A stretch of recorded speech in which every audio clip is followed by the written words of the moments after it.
Olá, meus amigos. Olá, minhas amigas. Estou gravando esse vídeo aqui agora para suprir uma falha técnica minha ocorrida ontem, quando os convidei para assistir uma palestra sobre conhecendo um pouco de holding familiar para o planejamento patrimonial familiar. Por descuido meu, eu enviei o link errado. O link que eu enviei não era o link do YouTube, era do StreamYard. E ele só permite 10 pessoas. Então, lotou e eu não percebi. Quando eu percebi, já tinha começado, não quis interromper. Hoje eu quero agradecer a vocês, porque quem assistiu a palestra completa, e vou lhes enviar essa agora pelo grupo, para que vocês possam assistir uma depois a outra e entender melhor o meu propósito e a minha proposta. Ok? Então eu quero começar falando com vocês sobre que o objetivo nosso é massificar, é tornar conhecido, tornar mais esclarecido para quem já conhece, tornar mais sedimentado para quem tem alguma dúvida sobre o processo, sobre a sistemática de holding familiar. E a holding familiar é um instrumento importantíssimo, já usado há algum tempo, posso dizer assim, para algumas pessoas há muito tempo, como forma de planejar a sua sucessão patrimonial familiar, ou o seu planejamento patrimonial familiar, como gostamos mais de chamar, ok? Então eu quero, em primeiro lugar, me apresentar um pouquinho a vocês. Alguns já me conhecem há muito tempo. Outros não me conhecem, não me conheceram ainda pessoalmente. Só nos falamos por telefone ou por e-mail, em função da nossa lida diária com a Cefaz. Mas eu quero me tornar mais próximo de vocês e quero que vocês vejam o meu rosto, conheçam o meu rosto, para poder, se um dia nos encontrarmos, você poder me identificar e falar comigo e facilitar o nosso relacionamento. Então eu sou Joelson Oliveira Santana. Comecei a minha vida estudantil no ensino médio fazendo técnico em contabilidade, formei-me em 75, depois fiz contábeis, iniciei em 80, concluí em 84, fiz bacharel em Direito em 2020, comecei em 2015, concluí em 2020, foram 5 anos. Depois eu fiz pós-graduação em Administração Tributária na FAT, concluí em 2009. Fiz pós-graduação em Direito Empresarial e Tributário no SEJAS entre 2022 e 2023. Em 2023 e 2024, eu fiz especialização em Planejamento Patrimonial da Família, holding familiar, na escola do professor Dr. Márcio Carvalho de Sá, que ele dá o nome de Time Holding Brasil. E sou auditor fiscal da Fazenda desde 1977, são quase 47 anos, farei agora em outubro. E a minha religião é evangélica, a minha confissão é evangélica, confissão de fé evangélica. Então essa é a minha apresentação inicial. Atualmente respondo pela supervisão de comércio de estabelecimentos na Inspetoria de Feira de Santana, na Infaz Centro-Norte, e coloco-me sempre à disposição dos queridos contadores e contadoras para poder minimizar as suas lutas diárias para atender seus clientes. Ok? Quero fazer uma breve definição da palavra holding. Holding, né? A origem da palavra holding, ela vem do inglês e sua raiz é hold, H-O-L-D, hold, que quer dizer segurar, conservar, conter, né? Reter. Essa tradução que é a tradução mais ao pé da letra da palavra hold. E o hold quer dizer contenção, retenção, preservação, conservação, é o adjetivo que se deriva do verbo. Então, ela é o substantivo que se deriva do verbo. E a holding tem a função de conter, de reter, de conservar algo em algum lugar, no caso de holding familiar, em conservar o patrimônio familiar dentro da família, não deixando escapar para lugar nenhum, sair para lugar nenhum. No âmbito empresarial, holding quer dizer participação societária. É aquela empresa que tem o controle ou participa do capital social de outra empresa.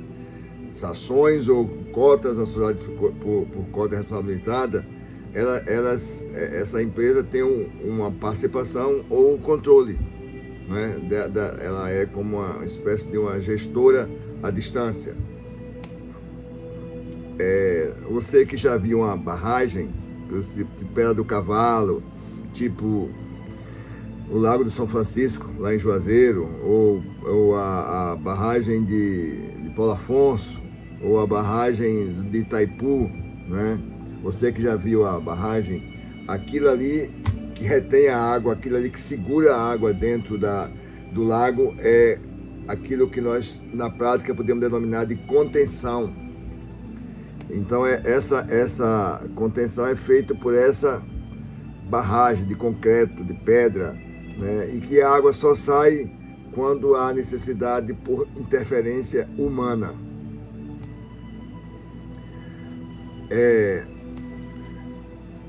A origem da palavra holding familiar, ela não é encontrada na legislação, numa legislação específica. Existe uma lei que estabeleceu, que criou a holding familiar. Isso não acontece, não tem essa finalidade. A holding familiar, ela é formada como um sistema montado a partir da legislação brasileira, que já existe, e ela busca apoio e sustentação em várias leis brasileiras.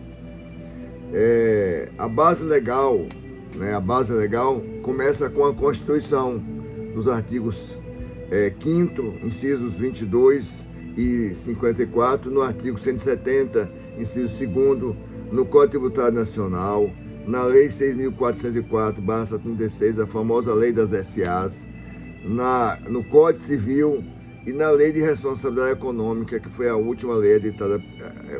Essa lei foi editada pelo presidente Bolsonaro em 20 de 4 de 2019, que trouxe uma formatação, trouxe uma proteção, trouxe mais elementos para garantir que o patrimônio do empresário, o patrimônio da pessoa física, não se submeta aos castigos em função da pessoa jurídica, se por acaso ele tem uma empresa e que essa empresa teve algum problema e que o bem dele pessoal foi dado como garantia. Essa lei dá mais segurança para o empresário, para o investidor investir e não colocar o seu patrimônio em risco. E ela serve de base para o fundamento da holding familiar.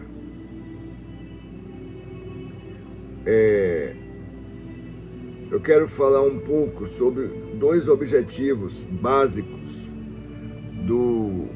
da holding familiar.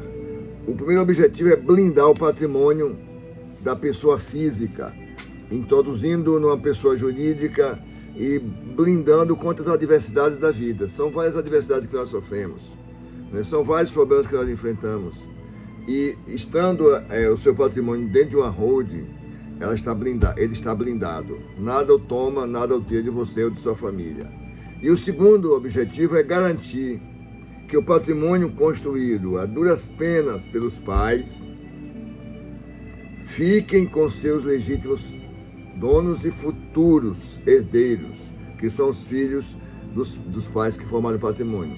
Às vezes, algumas pessoas constroem um patrimônio, levam anos construindo e por um descuido, por um erro, por um investimento mal feito, tudo que ele construiu some, flui das mãos dele. E aí a família é totalmente prejudicada. A holding familiar protege disso. Ela evita que tal coisa aconteça. Ok? Como é que isso se dá? A holding familiar evita a sucessão do patrimônio na família, através de doação, testamento e inventário. Evita-se isso, que tem um custo muito alto. Evita disputas por preferência entre os herdeiros. Evita-se a demora para um acordo na partilha dos bens entre os herdeiros.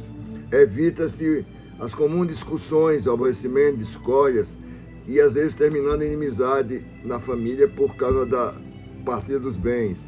Evita-se os altos custos com impostos, taxas cartorais, honorários e demais despesas com inventário, testamento e doações. Ela evita uma série de coisas. Garante que os pais, em comum acordo, é quem define como se dará a transferência do bem ou dos bens do patrimônio para os filhos. Os pais, em comum acordo com os filhos, porém, sendo a voz do pai mais forte que a dos filhos. Facilita a distribuição do patrimônio. Não é mais o CPF que recebe de outro CPF. Os filhos recebem as cotas do capital social da empresa, que detém o controle e a guarda e a proteção dos bens da família, do patrimônio da família. Garante aos pais o controle do patrimônio enquanto estiverem vivos ou capazes de dirigir as holdings. Então, enquanto os pais estiverem vivos, os filhos são os herdeiros, são os futuros donos, já foram doadas a ele, mas o controle e a administração é feito pelos pais. Bloqueia a intervenção de terceiros, né, na discussão e no controle do patrimônio da família. Quem é de fora não tem apito, o apito é surdo. Elimina a possibilidade da venda do patrimônio ou de parte dele para pagar despesas que envolve o inventário, que envolve a conclusão do inventário. E são muitas, né? E quero chamar a atenção para um destaque importantíssimo. Eu falei que os pais terão o controle do patrimônio dos filhos, dos bens, até do patrimônio, até que eles se sintam incapazes ou deixem de existir, né? E isso é uma verdade. E como é que se dá? Isso se dá a reserva pela cláusula de usufruto, da reserva de usufruto, pela cláusula de incomunicabilidade, pela cláusula de impenhorabilidade, pela cláusula de administração permanente e pela cláusula do acordo de sócios, feito com os pais, pelos pais com os futuros filhos, futuros herdeiros, futuros donos. E eu gosto de contar sempre aquela experiência que a Bíblia relata do filho pródigo, que está no livro de Lucas, no capítulo 15, do verso 11 ao verso 32. Esse filho pródigo que a Bíblia relata, o pai tinha 2 filhos, o mais novo e o mais velho.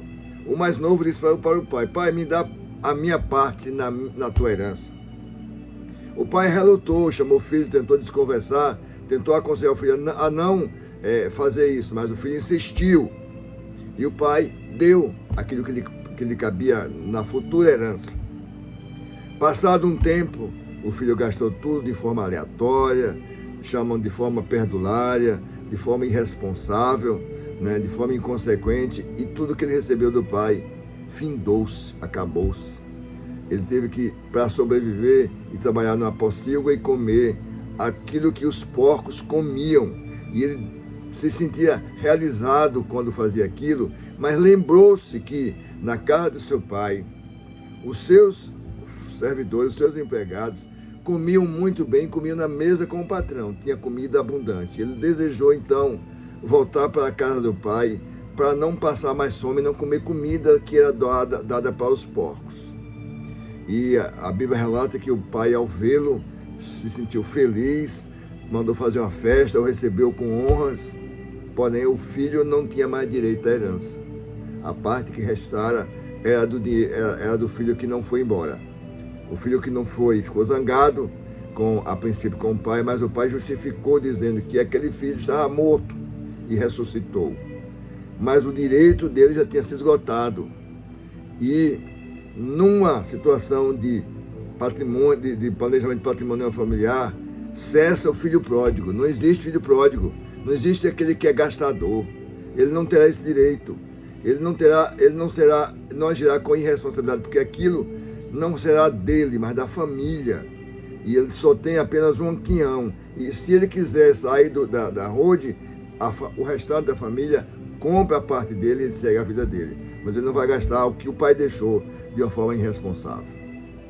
Queridos, quero concluir, né, lendo para vocês um texto da Bíblia, no livro de Provérbios. Como eu lhe falei no início, eu sou evangélico, então eu gosto muito de citar a Bíblia, porque é ela que norteia a minha vida. Então eu quero lhes falar, ler esse texto que diz assim, ó, quando não há conselhos, os planos se dispersam, mas havendo muitos conselheiros, eles se firmam. Provérbios 15, 22. O que é que esse texto, em suma, nos diz? Que nós não devemos agir de forma isolada, de forma apenas confiando na gente, confiando de que tudo vai dar certo, de acordo com os nossos planos, de acordo com os nossos pensamentos, com os nossos próprios conselhos. É sempre bom ouvir outras pessoas, de preferência os que têm mais experiência ou mais conhecimento de causa. E eu posso dizer a vocês, sem medo de errar, que o planejamento patrimonial familiar, usando o sistema Roth familiar, é uma excelente opção para você fazer a sua sucessão patrimonial. Com a convicção, com a consciência tranquila de que os seus filhos não ficarão desprotegidos e não terão despesas altíssimas com o inventário, porque às vezes o inventário pode consumir até 40% do bem que você deixou. Então aconselho você a pensar nisso. Lhe dou esse conselho como quem já fez a sua holding, né?